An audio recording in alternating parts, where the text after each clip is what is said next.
Welcome to the new section of What's Functional Test Automation Training video course. So, in this video, I'll be explaining how we can identify the properties of objects that OATS interacts with on the web browser applications or whatever applications it can automate. So, before going into that, I would like to first make it clear what do you mean by these object properties and why is it needed by OpenScript to identify them? Let's come out of OpenScript and see how actually humans identify somebody. So if you want to identify a particular person that you have might have seen in your life, or maybe a neighbor, or maybe somebody you saw on the road while you're walking, so we identify them based on some properties of the human. For example, the hair color. Is it brown or black or white or mixed color? Or maybe the hairstyle, whether it is straight, curly, or something else. What kind of shirt the person might have wore, what's the color, and what is the body build, whether he's a thin guy, fat guy, whatever. And then we have some other aspects of identifying a person, whether the person has a round shape of face or a oval shape, what is the skin color, whether the eye shape, and then the eye color, whether it's black or blue or snake color. So these are some of the ways a human basically tries to identify any person. Similarly, even OATS has its own way of identifying the objects. If you're actually aware of HTML code, I'm not sure how many are aware, but it is the code used to render a web page in a browser. It's a HTML code. I'll give you a little insight on it and see how we can give some properties and what give some values to those properties, and how OATS picks those properties to identify those objects. So let's get into the small code in HTML so that I can give you a fair understanding. So this is the page for which I'll be showing you the HTML code. So if you see here, there is a title given to this page. This is the URL where the HTML file is available, and there is a heading here. I think there is a little difference between this heading and this heading, maybe the size and all. Okay, and then there is a small label here. We have a text field, and then we have two buttons. So for this browser to load this particular page, there is a HTML in background. Okay. So this is the HTML in the background. We saw a page title. So this is how it is. The entire HTML code is wrapped between these two tags, HTML, and then there is heading tag and there is body tag. Body tag is basically where the actual content is displayed in the browser. Heading is something which is required to some of the loading of libraries, maybe JavaScript files, CSS files, or some other things like title, metadata, and all those things. For now, we keep it simple. We just want to see what is the title of the page. So this is how it is given. And then I said there were two headings. The first one is OATS training tutorial. It is in H1 tag. And then the second heading, which is in H2 tag. Okay. After that, we saw a label called username. So this is the username. Beside that, we had a text box. So we have a text box. Input is the tag. Basically, what happens when a browser tries to render a HTML page, it parses, it scans through this code and sees what kind of tags are available. Based on the tags and its properties and values, it will render that particular object. For example, if you see here, input type is equal to text. In case I change this to radio, browser will change this particular object into a radio button. But now it is text, so it is showing a text box. And it also has few more things here. Name is equal to username, ID is equal to username. So these are the attributes or properties through which this text box can be identified in this entire code. This entire code in browser becomes the DOM structure. It is called DOM object model. So in that DOM structure, if somebody has to identify an object, they identify based on these properties. What is the name? What is the property value? And ID is one. Ideally, for a good development practice, ID is always supposed to be having a unique value in the entire page, the entire web page. Name sometimes can be, overlapped for multiple objects, but we never can control the way developer writes the code. So sometimes you may have same ID for a couple of objects. We may have to deal around it. Similarly, there is a button we see here, input type is equal to submit and value is submit. This is the value that is present on the button. And then the same thing can be, this is called a submit button. But if you need a normal button, just like a clicking button, then you can just use a tag called button.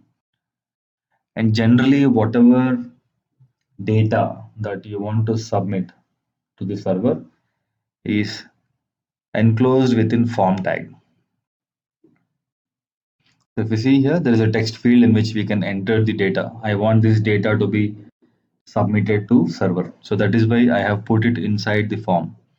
And also the buttons, because these buttons are something, allows us to submit the values to the server. So somebody clicks on this submit button, it goes and submits the values present in the input fields like this into test.php. So this is about the HTML code, how each tag has some identification mechanism. Some of them may not have. If you want, you can give any even here. Like for example, ID is equal to main heading.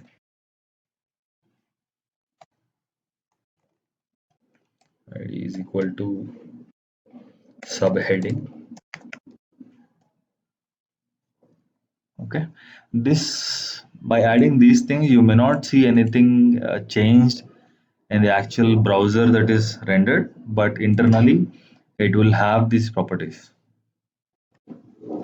Now, when we see this in the browser, this is how it looks. I will also reload. You will see there is nothing changes. Okay. So we saw one heading H1, this is H2, and then the label, and then the text field, and there are two buttons with the same value. We can change that as well. For example, cancel.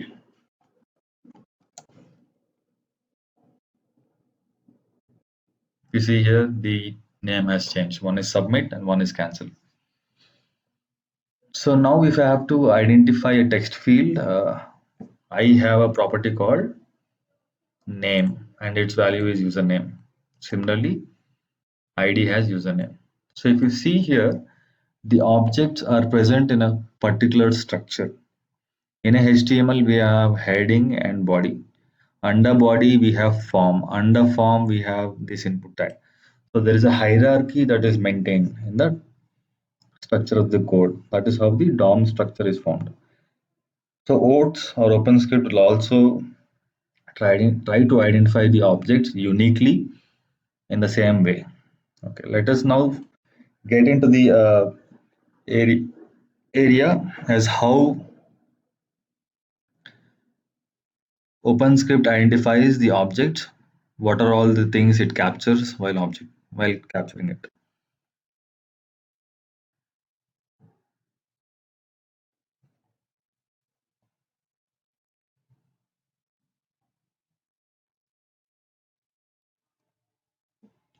So there is an icon here, inspect path. So my default browser is IE. So yeah, I'm navigating to the file. You also see that there is something called select object here. Now you can move your mouse in a specific object, and then that particular object's XPath, we call it as XPath. In OpenScript, the object identification is done based on XPath, and that is what we are going to capture when we do spying of the objects. So whenever you put your mouse on a particular object, it highlights it. Now in order to capture the XPath, now we have to press F10.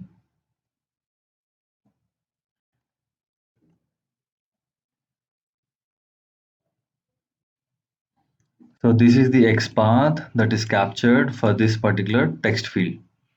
If you see here, there is something called input underscore text.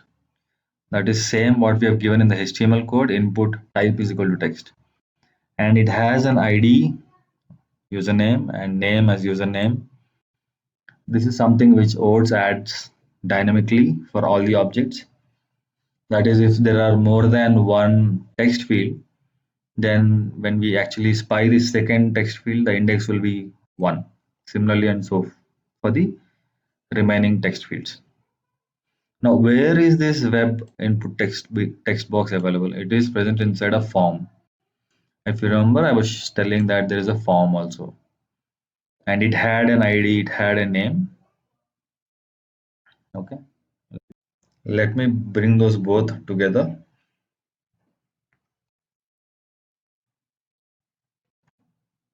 Okay, so if you see here,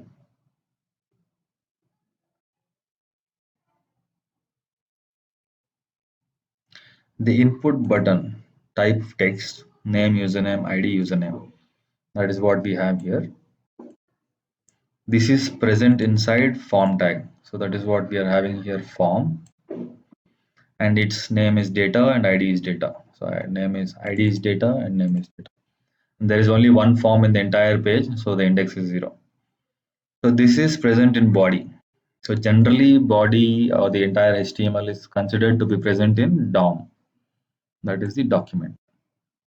And this document is present in a window.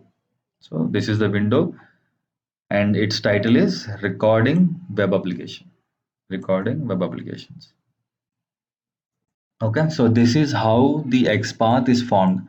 This is how OATS actually identifies a particular object in a browser.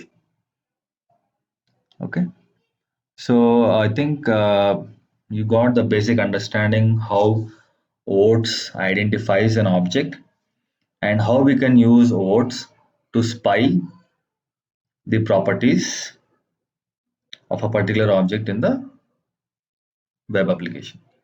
Thank you so much. We will go into the next tutorial.